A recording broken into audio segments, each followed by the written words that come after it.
রক্তাবকারা ছত্তিশগড়ের জয়পুরের এমন একটি জায়গা যেখানে অগুন্তি সাপ বাস করে।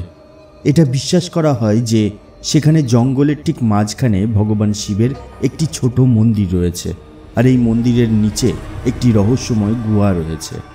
এমন একটি গুহা যেটা আজ একটি পাথর দ্বারা বন্ধ করে দেওয়া হয়েছে, কারণ যেই এই গুহার মধ্যে ঢোকে সে আর কখনো ফিরে আসে না। স্থানীয় মানুষরা এই গুহাকে পাতাল লোকে যাওয়ার দ্বার বলে মনে করে, যেখান থেকে রাস্তা সোজা নাগলোকে চলে যায়। নাগলোক হলো এমন একটি লোক যেখানে নাগ অর্থাৎ সাপেরা বসবাস করে। ভারতের বিভিন্ন স্থানে এবং সারা বিশ্বে এমন অনেক জিনিস রয়েছে যা প্রমাণ করে যে এটি শুধু গল্প নয়।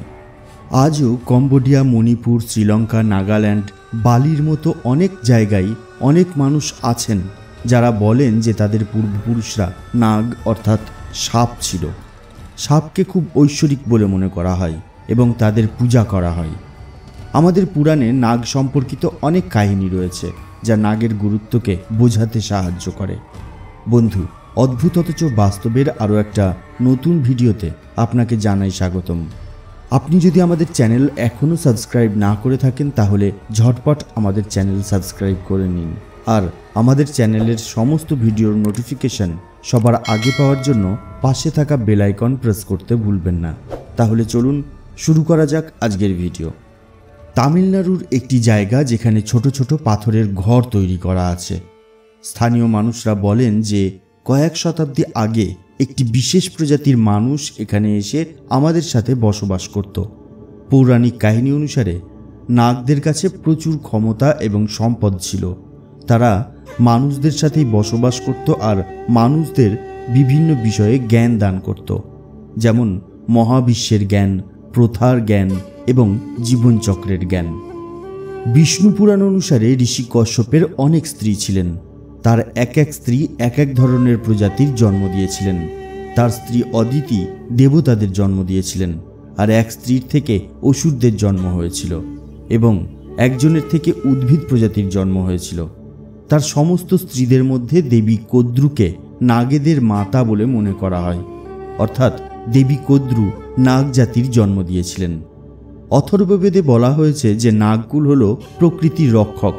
তারা নাগলোকে বসবাস করে যেখানে সূর্যের আলো পৌঁছাতে পারে না, কিন্তু তাদের মনির দীপ্তিতেই সমগ্র নাগলোক সবসময় ঝলমল করে। মহাভারতের আদি পর্ব অনুসারে একবার দুর্যোধন গঙ্গার তীরে একটি শিবির স্থাপন করেছিলেন, যেখানে কুস্তি এবং তীরন্দাজির মতো বিভিন্ন খেলার আয়োজন করা হয়েছিল। তবে প্রতিটি খেলাতেই ভীম অত্যন্ত সহজেই সমস্ত কৌরবদের হারিয়ে দিতে থাকে, আর এই বিষয়টা দুর্যোধনের একদমই ভালো লাগছিল না এবং সে ভীমকে এর জন্য মনে মনে ঘৃণা করতে আরম্ভ করে। আর এই কারণে তিনি একটি ষড়যন্ত্র রচনা করেছিলেন। তিনি জানতেন যে ভীম খেতে প্রচণ্ড ভালোবাসে, তাই তিনি তার খাবারে বিষ মিশিয়ে দিয়েছিলেন, যার কারণেই ভীম খাওয়ার কিছুক্ষণ পরেই মারা যান। এরপরে দুর্যোধন তাকে নদীতে ফেলে দেন। এই কাহিনী অনুসারে সেই সময় নাগরাই ভীমের জীবন বাঁচিয়েছিল। নাগেরা ভীমকে নাগলোকে নিয়ে যান এবং সেখানে নাগরাজ বাসুকি তাকে 1000 হাতির শক্তি দিয়ে আশীর্বাদ করেন এবং ভীম আরও শক্তিশালী হয়ে ওঠেন। এছাড়াও মহাভারতের যুদ্ধে যখন অর্জুন পিতামহ ভীষ্মকে বাণের শয্যায় শুইয়ে দিয়েছিলেন, সেই সময় তাকে দেখে তার মাতা গঙ্গা ভীষণ দুঃখিত হয়েছিলেন এবং গঙ্গা অর্জুনকে তখন অভিশাপ দেন যে তার মৃত্যু তার ছেলের হাতেই হবে, এবং এমনটিই ঘটেছিল। একবার অর্জুনের সাথে তার পুত্র বব্রুবাহনের যুদ্ধ আরম্ভ হয়, আর অর্জুন তার ছেলের হাতেই মারা যায়। তখন অর্জুনের একজন স্ত্রী উলুপি, যিনি আসলে একজন নাগকন্যা ছিলেন, তিনি নাগলোক থেকে একটি মণি এনে অর্জুনকে পুনরায় জীবিত করে দেন এবং এইভাবে অর্জুনকে মা গঙ্গার অভিশাপ থেকে মুক্ত করে দেয়।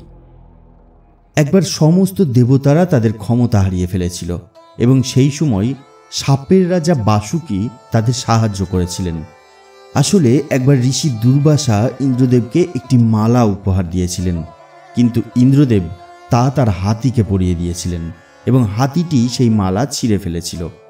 ঋষি দুর্বাসার এই ঘটনায় এত ক্রোধ এলো যে তিনি সমগ্র দেবতাদের অভিশাপ দেন এবং সমস্ত দেবতারা তাদের ক্ষমতা হারিয়ে ফেলেন। অতঃপর ভগবান বিষ্ণুর পরামর্শে দেবতারা অসুরদের সঙ্গে নিয়ে ক্ষীরসাগর মন্থন করতে গেলেন। তারা মন্দ্রাচল পর্বতের সঙ্গে বাসুকী নাগকে একটি দড়ির মতো জড়িয়ে দেন আর সমুদ্র মন্থন শুরু করে দেন। এই সমুদ্র মন্থন থেকে 14 ধরনের মহামূল্যবান জিনিস বাইরে এলো। এদের মধ্যে সবচেয়ে মূল্যবান ছিল অমৃত। এই অমৃত দিয়েই দেবতারা তাদের ক্ষমতা পুনরায় ফিরে পেয়েছিলেন এবং সেখানে যে হলাহল বিষ বেরিয়েছিল তা ভগবান শিবের সাথে সাথে বাসুকীও পান করেছিলেন। এতে খুশি হয়ে ভগবান শিব বাসুকীকে নিজের গলায় স্থান দেন। কথিত আছে মহাদেব তাকে নিজের গলায় স্থান দিয়ে কালের আবর্ত থেকে মুক্ত করে দিয়েছিলেন। এই জন্য আজকের দিনে বাসুকী নাগকে সময়ের রক্ষক বলা হয়ে থাকে। এটা বিশ্বাস করা হয় যে শেষনাগ বিশ্ব সৃষ্টির ভিত্তি স্থাপন করেন এবং জগৎ শেষ হওয়ার পরে শুধুমাত্র তিনিই বেঁচে থাকেন, যিনি পুনরায় জগৎ সৃষ্টি করেন। তাই তাকে অনন্তও বলা হয়। ভাগবত পুরাণ অনুসারে একবার শেষনাগ তার ভাইদের খারাপ কর্মের ফলে দুঃখিত হয়ে তাদের ছেড়ে হিমালয়ে তপস্যায় লীন হয়ে গেলেন। ভগবান ব্রহ্মা যখন তাকে কঠোর তপস্যা করতে দেখলেন এবং এর কারণ জিজ্ঞাসা করলেন, তখন শেষনাগ উত্তর দিলেন যে তিনি তার ভাইদের খারাপ সঙ্গ থেকে দূরে থাকতে চান এবং মানব জাতির জন্য কিছু করতে চান। শেষনাগের কথা শুনে ব্রহ্মা অত্যন্ত প্রসন্ন হলেন এবং শেষনাগকে বর দিলেন।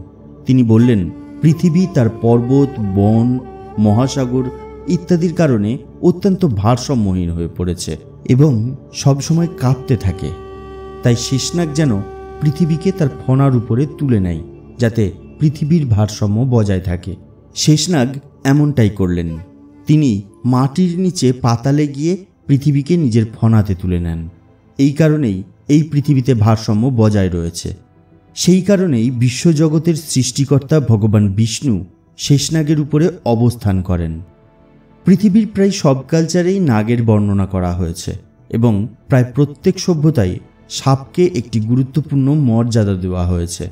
ইজিপশিয়ান কালচারে অনেক নাগদেব এবং নাগ দেবীর কথা বলা হয়েছে, যার মধ্যে একজনকে কোবরার মতো দেখতে। গ্রিক কালচারেও অনেক অর্ধেক মানুষ এবং অর্ধেক নাগদেব দেখতে পাওয়া যায়। মনে করা হয় যে চীনে ড্রাগনের বিবর্তনও সাপদের থেকেই ঘটেছে। এর সাথে আমেরিকান, অস্ট্রেলিয়ান, এশীয়, ইসলামিক, আফ্রিকান, মেক্সিকান এবং আরও অনেক কালচারে কোনো না কোনোভাবে সাপকে গুরুত্ব দেওয়া হয়ে থাকে।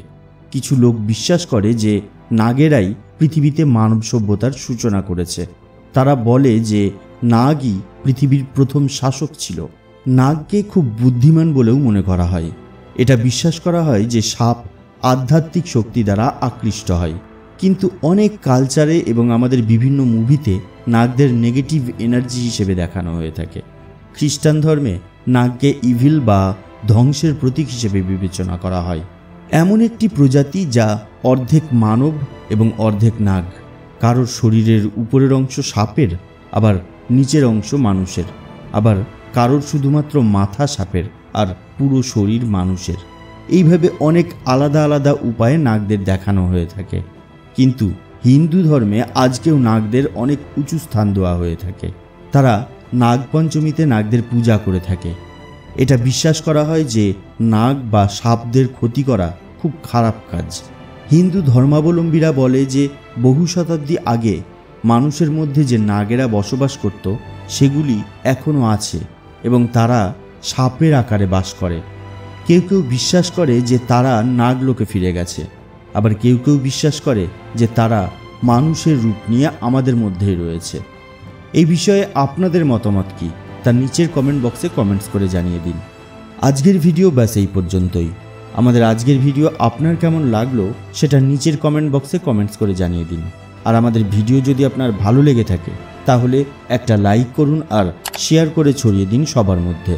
তাহলে দেখা হবে পরবর্তী ভিডিওতে। তার আগে অবশ্যই ভালো থাকবেন, সুস্থ থাকবেন। ধন্যবাদ।